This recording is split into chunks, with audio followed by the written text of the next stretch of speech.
Hey everyone! I know a lot of you have trouble creating your own game plan like we do here, because even though you know the strength of your champion, you're not sure how or when to use it. It can be tricky to figure out even for the best players. In this video, we're going to analyze a perfect example of this as Faker playing Jace takes advantage of the enemy Echo's game plan and turns it against him to win lane at level 1. Alright, let's break down the matchup. Jace is a melee ranged bruiser versus Echo, an AP melee assassin. They have equal burst damage, with Jace having more poke and extended damage. Jace has more range when in cannon form, and Echo has more wave clear. So, if you were Echo, you would probably think that you should just push to use your wave clear to your advantage. The Echo in this game thinks the same thing, so let's see what happens. Before getting into the gameplay though, let's make our game plan. Mission 1, let them push. Echo has more of a wave clear, so odds are he's going to try to use it to push the wave. If he doesn't, then Jace will have lane pressure anyways. Mission 2. Use our range advantage to harass and get a health lead. Since Jace has more range in cannon form and Echo will be using his abilities on the wave, it should be easy to get a health advantage. Mission 3. Freeze to force Echo away from his tower, then punish. When the wave is frozen, Echo knows he needs to break it, so he's going to walk up, giving windows to punish. Alright, let's get into the gameplay. Before the lane starts, the first thing Faker does is put a ward here to get vision of Gragas early on. If Gragas starts red, he has the potential to level 2 gank. He walks into lane now, and Echo starts mission 1 for him by using Q on the wave as expected. This is actually where Echo digs his own grave. Echo is thinking that he wants to get lane pressure and a level advantage by pushing the wave with his wave clear advantage, but the problem is he's going versus Jace, a lane bully like Pantheon, Yasuo, or Syndra. Faker is going to take advantage of this mistake to the fullest, so let's see what happens.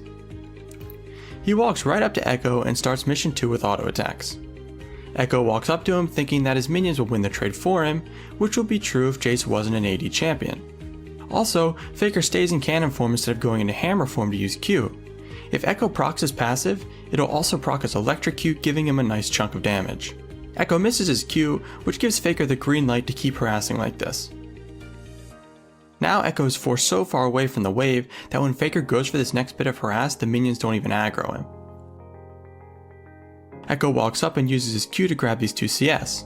This is a perfect example of why Echo's game plan can't work when versus lane bullies. Echo can't even get close enough to the wave to hit the whole thing with his Q, so it's impossible to break the freeze that Echo gave Faker from throwing his Q at level 1. Faker backs off now for 2 reasons. First of all, the second minion wave is arriving, so if he stays here, the whole wave will aggro him and do a lot of damage to him. And secondly, Camille is here looking for a level 2 gank because the wave is pushing to Faker and Echo's half health. So Faker backs up, making Echo think he's safe. Also, look where Faker goes in the lane. He moves to the other side to make Echo also swap sides, being closer to Camille. Camille goes in, forces Echo to flash, then Faker Q flashes to secure the kill. If he flashed then used Q, it would have gave Echo the chance to dodge it, so he buffered the Q first, then flashed to make it close to impossible to dodge, just like Ahri Charm Flash. This was just another flaw in Echo's game plan. Echo knows he's versus Camille, who is notorious for level 2 ganking. He didn't ward for her like Faker did, and it sets Faker up for first blood. After he gets the kill, he goes to recall because the wave is pushing to him, so theoretically he could recall and come back to a big wave denying Echo CS. But he cancels his recall.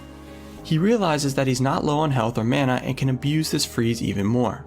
He grabs a few CS, then walks up behind the red wave, getting ready for Echo to come back to lane. As soon as he gets back, Faker continues mission 2 and lands an empowered shock blast plus an auto attack for some nice harass. Then he switches to hammer form because he sees Camille ready for another gank over the wall. Camille slingshots over and Faker finishes him off. Honestly, League is such a crazy game because such small decisions can make or break your lane. Echo using Q at level 1 is the most obvious one, but if we look at when Faker decided not to recall, let's say he does recall here, which is what I would have done, since the wave would push and would deny CS from Echo, giving him a free base. But when he got back to lane, the wave would have been huge and almost on his tower, and Echo would have got back to lane before him, and would have been able to break the freeze. Faker realized this and his jungler helped him punish it even more. And I'm sure you're wondering, how is Echo supposed to prevent this? He's just getting camped, there's nothing he can do. Don't worry, we will go over this soon, so stick around. Anyways, Faker goes to recall again, but since the wave is too big and is about to crash on the tower, he stops the recall and collects the big wave.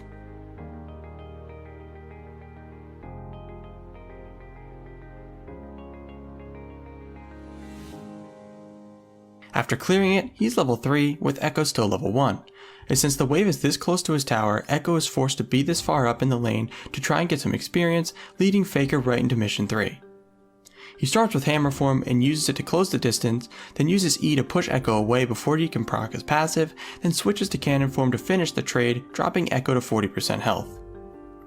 Faker continues to zone since he has a 3 level lead, but the wave is pushing back to Echo now though, so he should be able to get some experience soon.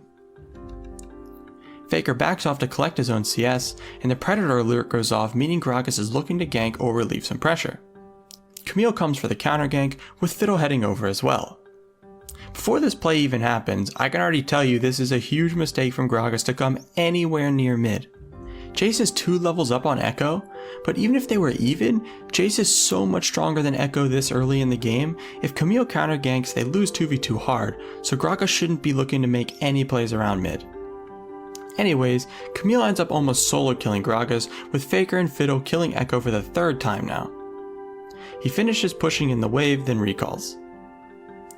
When he gets back to lane, the wave is pushing back to him so he can pull the wave from hitting the tower and start his freeze again. He puts a pink in the brush as someone else already has one on his bottom side. He's basically giving Echo no way back into the game as it has to come from a gank. The wave is set up for mission 3, so he walks straight at Echo and goes all in just like before. He ends up missing his shock blast, which would have killed him, but he still dropped him to 15% health. Echo is forced to recall now, so Faker shoves in the wave to deny some more experience in gold, then recalls himself. The lane has been over for a while now, so we're not going to go any further, but for those wondering what Echo could have done in this game, it's actually really simple. All Echo had to realize was, Jace is really strong early game and has Camille, a jungler that excels at early ganks, especially at level 2. So he should have just let Jace push, gave up whatever CS he needed to get to the point where he could clear the wave with 2 Qs, which is around level 5, 6, 7, then look to roam. He would have prevented all of these deaths just by not using his Q at level 1. Anyways, let's do a quick recap before closing this one out. As soon as the lane started, Echo made a crucial mistake by using his Q on the wave, as it was obvious his game plan was to use his wave clear advantage to push. But since Faker was playing a lane bully like Jace, he went straight in and chunked Echo to 40% health. As the next wave arrived, he backed off and pushed Echo towards Camille, who was looking for a gank and got first blood. He was going to recall, but since he wasn't low on mana or health, he decided to stay and abuse the freeze even more. As soon as Echo got back to lane, he went in for more harass and Camille came over Raptor's wall, giving Faker another kill.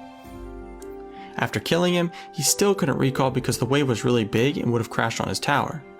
He collects the wave and chunks Echo to 15% health, with Echo still being level 1 to Faker level 4. The wave was pushing to Echo though, so Faker collected his own CS while still being cautious of Gragas at the same time, since Gragas used Predator, which alerted him.